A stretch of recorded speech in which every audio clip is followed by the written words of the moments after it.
Нека започнем с една бърза предистория. Започнах да бягам през 2022. Тогава беше за да се боря с вътрешните ми демони. Използвах го за самонаказване, но в последствие осъзнах, че всъщност, освен наказание, бягането може да бъде изцеляване за душата. Започнах с 5 км, после станаха 10 км, не отне много време и се записах на първия ми полумаратон. Всичко се случи в рамките на 3 месеца. Някъде на 10-я месец от моето running journey се свързах с Мирица, моя треньор, която не мисля, че въобще има нужда от представяне. Реших, че щом имам този жокер в ръкава, трябва да опитам маратон. Първият ми маратон се случи точно година след първия ми полумаратон. Беше ужасен експириенс. Повече никога няма да я направя тая грешка, да се кача на 2-часов полет, без да си взема храна. Защото в момента само да чуя някой да шуми до мене нещо с храна, озверявам. Умираме. Ще кацаме и купувам. Харесваме, че това ме посреща на летището. Аз лично не издържах и помолих сега да ядем веднага.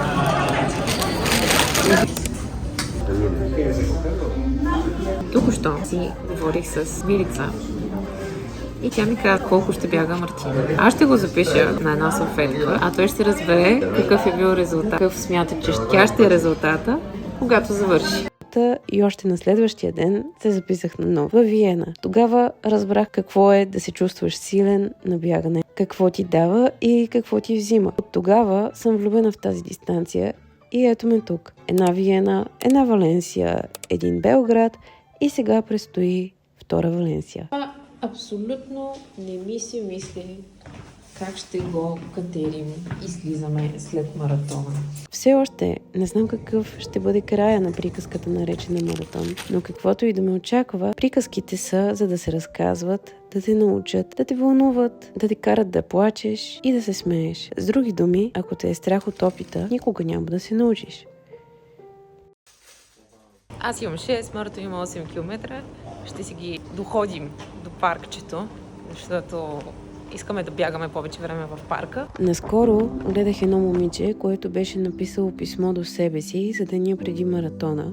Когато си толкова нервен, че не можеш да заспиш, реших и аз да напиша едно такова за себе си. Май ми помогна. Ето го и него. Скъпа Мари, знам, че вече си ужасно напрегната, сърцето ти топти и отново се чувстваш, все едно си най-важния си изпит за година. Също така, знам, че това чувство те кара да се чувстваш жива, дори да е отвратително, когато си в очакване. Положи ужасно много усилия. Осъзнаваш ли как тази година започна да правиш дворазови, да бягаш по 90 км на седмица, да ставаш и да лягаш с бягане? Всичко за тази крайна цел и вече си на финалната права. Осъзнаваш ли, че преди 2 години тръгна от маратон 4 часа, а утре ще се бориш да достигнеш 3? Добро утро. Днес е петък, т.е. остават още 2 дни до маратон. Излизат нови неща, които да ме притесняват. Първото, което ми дойде цикъла, можеше да дойде на самото състезание, което ще да е още по-зле, така че да кажем, че това е хубаво, не, че ще леко учуми до тогава. Второто, което е от сряда, след едни интервали, ме боли стъпалото отдолу. И това адски много ме притеснява. Не е фантомна болка, не е нещо, което минава за ден. Вече от сряда не е спирало да ме боли, днес е петък. И най-вероятно ще си бягам с тази болка на маратона. И последното нещо е, че го дават над 20 градуса в неделя, което е нещо, невиждано за тук, за декември месец. И колкото е по-топло, толкова е по-трудно. Три неща, които малко объркват цялата схема, въпреки че тук е равно, въпреки че тук е, много уредено, има винаги вода, може и да не се получат нещата по перфектния начин. Разбира се, доколкото ми позволяват силите, въобще доколкото мога да стискам зъби, ще го направя. В крайна сметка съм тук, тренирала съм 3 месеца. Не може такива припани камъчета да ме спрат. Той ми направи сега храна да хапна. Чувствам се и по-добре. След примерно 1 час сън, сега си събираме партакешите и отиваме на експото. Вече се чувствам много по-добре от сутринта. Знам колко пъти си искала да чуеш от някого гордея се с теб, но искам да ти кажа, че преди всичко аз самата се гордея с теб, защото всеки ден доказваш, че няма значение колко си надарен физически. ако си трудолюбив. Искам само да кажа, никога да не се регистрирате с АБВ, където и да е. На нещо международно. Дейте. Не правете като Мартин за втори път. Направо ми обтегна нервите. Но в крайна сметка му взехме номера. Доста добър номер. 176. Пихме по едно нести сега, за да мога аз да си успокоя страстите. Сега ще влезем на експото, търсим за мене колани, за него някакви ръкави. Няма да се ядосвам повече. Влизаме да се забавляваме. Страх те от провал, но каквото и да стане, това преживяване ще те направи по-мъдра. Ето, всичко е решено. Купих си колан, даже този колан има място за гелове, така че няма да има нужда да ги бутам в това джобче. Идеално, просто идеално. Аз вече имам едни ръкави на тази марка и между другото съм адски доволна. Единствените ръкави, които не ми падат. Случая е спасен. Браво! Това ли беше? Печелихме някакво купонче за супермаркет, но нищо не. Марто за пореден път доказва, че е спортивче момче. Минахме през една случайна пекарничка тук в този квартал. Той е малко така, как кажа, народът ми се струва. Изгод. Малко от вчера, ама. Това е нещо с кайсиено сладко. Не може да ми го обясни женичката, ама някакъв цитрус е най-вероятно мандарина. Нещо си Angel се каже, ангел. Тази вечер готви Марти. Благодаря. Със сигурност ще има трудни моменти. Тогава мисли за всички, които обичаш, за треньора ти. Тя стои някъде там и следи как се движиш, защото сте заедно в това. Без нея няма да има Мари, която бяга, за да стане по-добра. Заедно сте в това приключение, макар и косвено. И нямаш опция да предадеш отбора. Най-уникалната жена на света. Най-красивата. Нещо, за което съм истински благодарна, е, че Пума са бранда, който стои зад мен от началото на маратонския ми блог. С тяхната екипировка и маратонки бягах в най-гадните есени дъждове на Софийския, където бях с бързите Фастар. Това е бранда, който наистина ми приляга и чувствам близък до сърцето. Да видим финала. Ей, това там е. Много се надявам утре да успея да го стигна с Мишка. На маратона няма да е изключение. От глава до пети ще съм с Пума и искам да ви кажа да мечтаете и да работите всеки ден за мечтите си, защото преди 3 години бях момичето, което си мислеше, че не става за нищо, че е грозна, дебела, няма никакъв талант и всички са по-добри от нея, но някак си се стегнах и ето ме тук на старта, вярваща, че ако поискам нещо, от мен зависи да го осъществя. Здравейте хора, днес сме тук пред готвение. Шеф-готвач Маринела Крайчева и помощник мияч, чистач, резач, всичко отварач. Аз. Така малко е спекла за усъре, но аз се опитвам да я забавлявам. Загрява се вчера чай.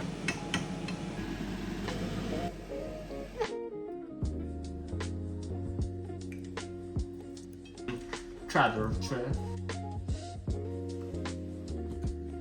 Добре съм се справила.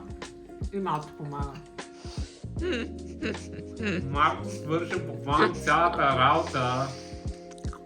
Ти знаеш ли рецептата?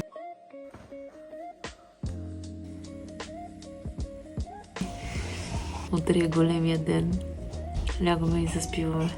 Лека нощ.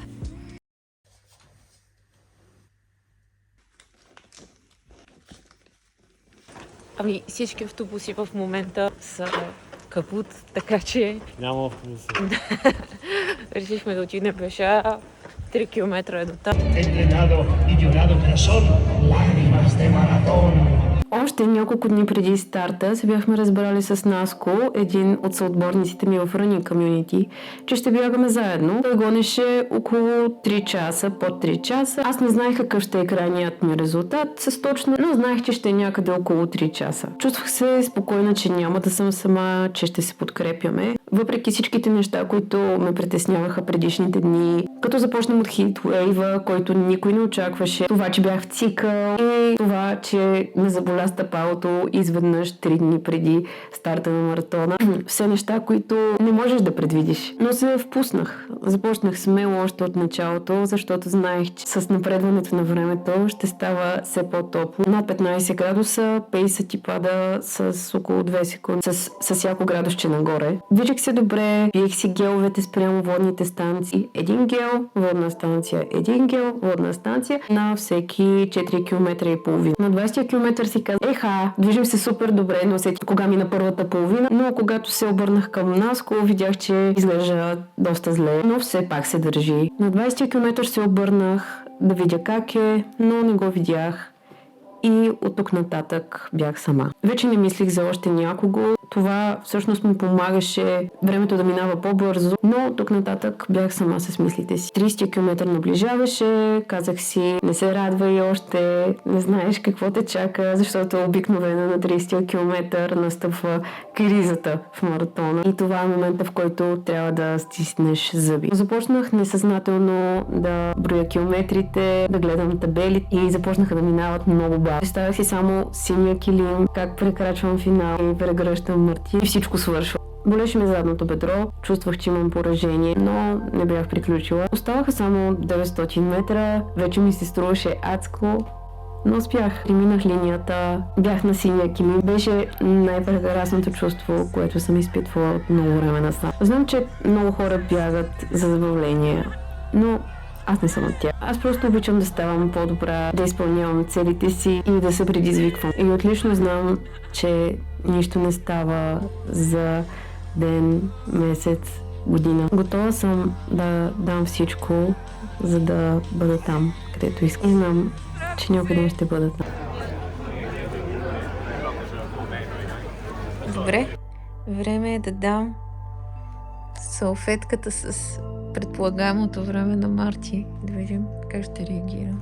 Колко ми е резултат? Да, кажи какъв ти е резултат. 2.34 и 7 секунди и 6 секунди.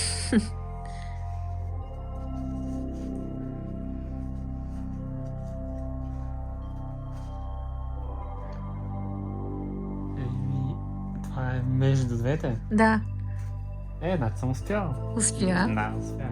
Но има да гоня 2.32.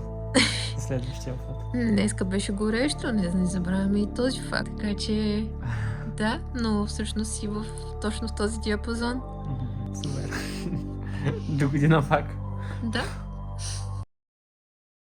Мисля, че едно от най-яките неща на маратона е, че после можеш да се наградиш с най-яките въглехидрати на света. Пици, паста, разни сладички неща, абсолютно всичко, без капка огризени. Гадното обаче е, че слизането по стълби е средновековно наказание, което не си поръчал. Имаше и жертви, разтегнато задно бедро. Първите 2 дни бяха доста мъчителни, буквално се чувствах. Все едно са ме ритали часове наред, но няма как. Може да сме спечелили войната, но не значи, че няма да има ранени. Все пак, куцайки, стигнахме до най-любимото му място във Валенсия – морето. Искаше ми се да остана там завинаги. Нищо повече не ми трябваше от паея на плажа, слънце, любимата ми компания и пълно сърце. Получило това, за което е копняло с месеци. Дали пак ще дойда във Валенсия? Може би някой ден, но няма да е скоро. Само най-любимите си филми съм ги гледала по 2 пъти. Мисля, че трябва да дам шанс на нови места, да ме накарат да плача от радост на финала. Благодаря ти, Валенсия. Пак ще се видим някой ден.